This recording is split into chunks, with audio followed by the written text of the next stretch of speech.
वालुकामय माती, लाल माती इत्यादी. वनस्पतीचा समान प्रकार. वनस्पतीचे प्रकार हवामान व मातीवर अवलंबून ठरतात, त्यामुळे त्या प्रदेशात एकसारख्या वनस्पती आढळतात. नैसर्गिक प्रदेशात एकसारख्या वनस्पती आढळतात. उदाहरणार्थ पर्जन्य वन, गवताळ प्रदेश, टुंड्रा वनस्पती. नैसर्गिक प्रदेशाचे प्रकार. पहिला प्रकार उष्णकटिबंधीय गवताळ प्रदेश. दुसरा प्रकार वाळवंटी प्रदेश. तिसरा प्रकार समशीतोष्ण गवताळ प्रदेश आणि चौथा प्रकार म्हणजे टुंड्रा प्रदेश. तर नैसर्गिक प्रदेशांमध्ये आपल्याला आज वाळवंटी प्रदेश बघायचा आहे. वाळवंटी प्रदेश. या चित्रात तुम्हाला काय दिसतंय? काय तरी दिसतंय ना, सांगा ना मग काय दिसतंय? रेताळ माती. ज्या प्रदेशात पावसाचे प्रमाण अतिशय कमी, हवामान अतिशय कोरडे, दिवसात फार उष्ण आणि रात्री थंड असते, तसेच वनस्पती कमी प्रमाणात आढळतात, त्या प्रदेशांना वाळवंटी प्रदेश असे म्हणतात. म्हणजे ज्या प्रदेशात पावसाचे प्रमाणही कमी असते, वनस्पतींची संख्याही कमी असते, त्या प्रदेशाला वाळवंटी प्रदेश असे म्हणतात. बरं, हा मॅप दिसतोय सगळ्यांना? जे येलो हे दिसतात ना ठिकाण, हे वाळवंटी प्रदेश. आता इथे सहारा वाळवंट नाव ऐकलंय? सहारा वाळवंट हे जगातील प्रमुख वाळवंट आहे, माहिती आहे सगळ्यांना? बरोबर. वाळवंटी प्रदेशात मुख्यतः उष्णकटिबंधात ट्रॉपिकल झोन पृथ्वीच्या दोन्ही बाजूंना 20 ते 30 अंश दरम्यान आढळतात. हे प्रदेश बहुतेक वेळा उपोष्णकटिबंधीय उच्च दाब पट्ट्यात असतात, त्यामुळे येथे पर्जन्य फार कमी होते. वाळवंटी प्रदेशात वाळवंट दिसतं ना तिथे, असं आपलं हिरवंगार दिसतं का? नाही, कारण की तिथे पावसाचं प्रमाण हे फार कमी असतं. वाळवंटी प्रदेशाचे हवामान. जसे आपल्या भारतात हवामान ऋतू बदलतात ना, तसेच वाळवंटी प्रदेशात पर्जन्यमान हे अत्यंत कमी. दरवर्षी 25 सेंटीमीटर पेक्षा कमी पाऊस वाळवंटी प्रदेशात पडत असतो. काही वाळवंटात उदाहरणार्थ अटाकामा काही वर्ष पाऊसच नाही. म्हणजे काही वाळवंट असे आहेत की त्या वाळवंटात पाऊस हा पडतच नाही. पाऊस आला तो अचानक, अल्प आणि जोराचा असतो. म्हणजे येईल तर खूप येईल, नाही तर मग एकदम थोड्या प्रमाणात पाऊस हा वाळवंटी प्रदेशात येत असतो. हे बघा इथे तुम्ही बघू शकता.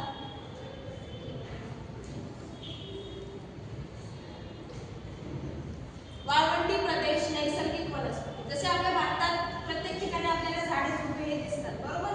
तसं वाळवंटी प्रदेशात कॅक्टस सर्वात जास्त आढळणारी वनस्पती आहे. कॅक्टस माहिती आहे ना? निवडुंग, त्याला काटे काटे असतात.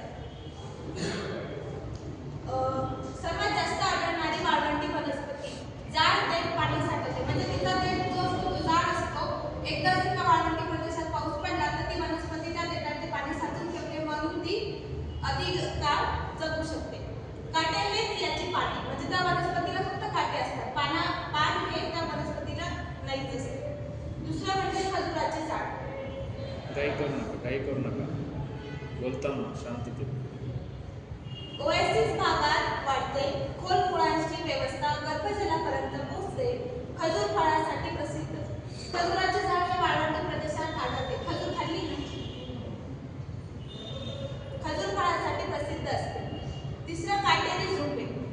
बबूल, केर, खैर यांसारखी झुडपे, काटेरी पाने, पाण्याचा कमी वापर. म्हणजे तिथे अशी वनस्पती असतात की त्यांना पाण्याचा फार कमी प्रमाणात पाणी मिळते, त्याच्यामुळे ते वाळवंटी प्रदेशात उगतात. आणि झाडे कमी, झुडूप जास्त मोठी किंवा फार विरळ झुडपे, झुडपी वनस्पती, काटेरी वनस्पती,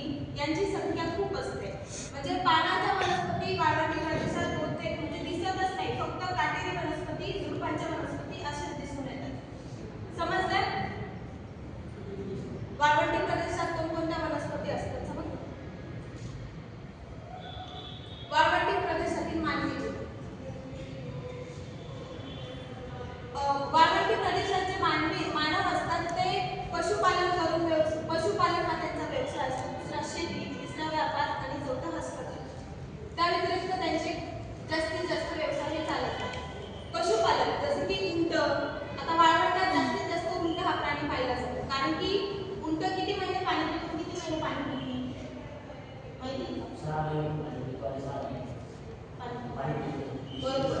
म्हणून वाळवंटी प्रदेशात उंट, पोपट, शेळ्या, मेंढ्या, वाळवंटात ही सर्वात प्रमुख उपजीविका असते.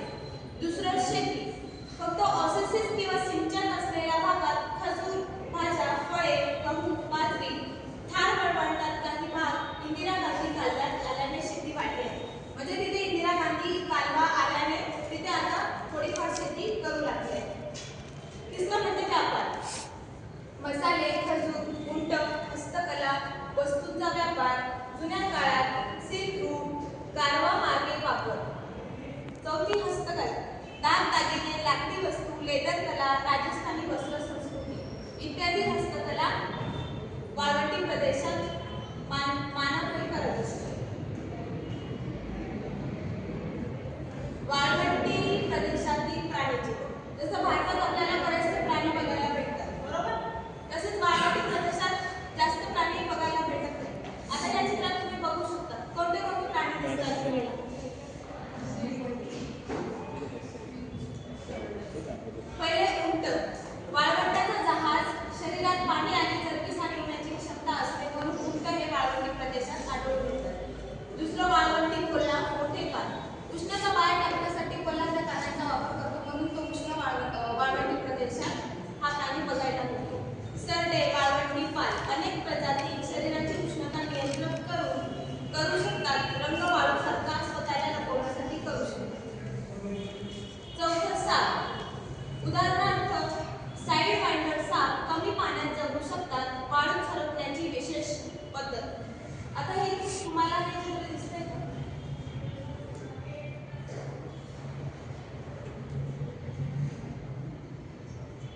हे बघा.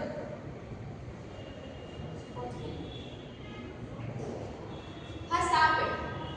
जी रेती असते ना वाळवंटी प्रदेशात, उष्णता लागल्यामुळे तो साप त्याच्यात अशी कला असते की तो रेतीत त्याचं स्थान म्हणून म्हणजे तो रेतीखाली राहू शकतो.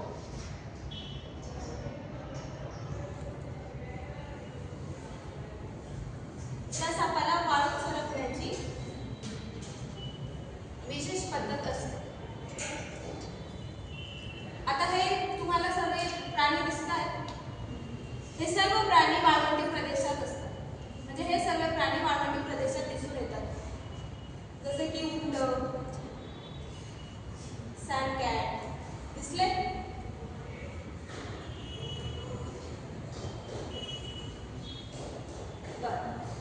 आता संकलनाचे प्रश्न विचारते, त्याचे उत्तर द्या. पहिला प्रश्न. वाळवंटी प्रदेशात कशा प्रकारच्या वनस्पती आढळतात?